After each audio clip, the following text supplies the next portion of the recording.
Hey, very good morning to you. Welcome to Foreigner in the Philippines. Well, I'm in my usual place at this time, waiting for my lovely wife to get ready. And this will involve 4 changes of clothes until she finally gets round to choosing the one that we're going out in. Okay, so the hurry up and wait is very much the way that it should be. Now, for those of you who are contemplating marriage to a Filipina, better get used to certain things happening. I got an email from a subscriber today, and he was talking about getting used to being married to a Filipina.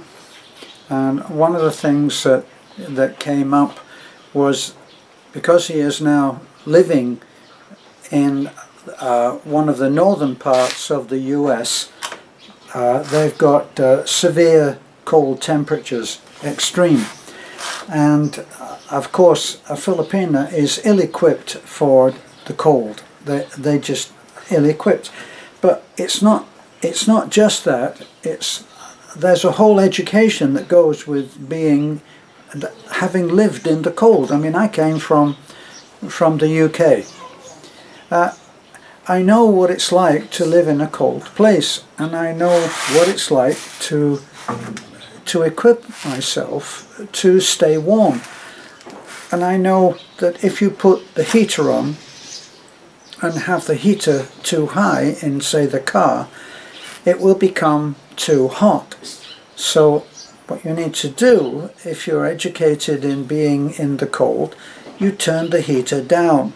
And you turn it down, let's say that the little dial is 1 to 10, and you've got it on 10 because you were freezing cold a minute ago. Well, now you turn it down to maybe 7.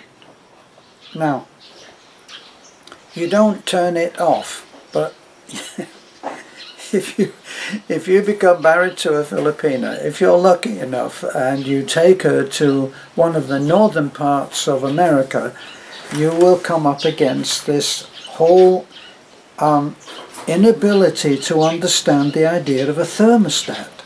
Now, with a thermostat, you very quickly find out how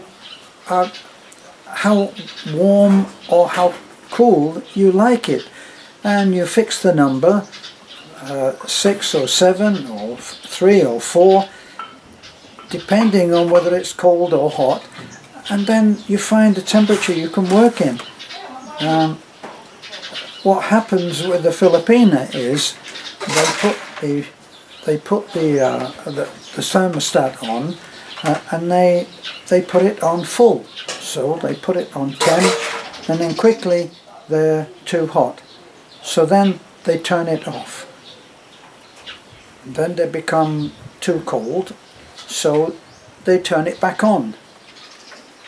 And then they become too hot, and they turn it off. Now, that noise that you can hear in the background is the animals being called to eat at Nana's, and that funny noise that she makes is the one that she gets the animals' attention for. Now that's just one of the things that you'll have to come to terms with when you are married to a Filipina. They are either on or off. They're either too cold or too hot, unless they're in their natural climate. Now, when we used to go around at first, we used to take the 2 girls. We used to take them to eat with us, and we'd go into the restaurant, go into Vidasto, and they'd have air conditioning on. And very quickly, the girls would eat their food, and then they'd go and sit outside in the heat, because the idea of air conditioning was foreign to them, and that they didn't appreciate that. So very often when I would go into, say, an office here, I don't know, Western Union or even the mall, and the mall has it so that you can't adjust the air conditioning, you take it or leave it. and you very quickly become quite cool because they have the air conditioning turned down. 66 or something they have it on, which is far too cold for me, and would be too cold for the kids, and they would want to go outside to get warm again. So there are funny things which you would never have thought would be an issue, but that will quickly become something that you have to get used to, and it will be funny and cute at first, and then when you get tired of a heater or an air conditioner going off and on and off and on and off and on, you start to wish that education could ensue. Well, I'm still here waiting, and I'll go and see what's happening to it. Thanks for looking in, and bye for now.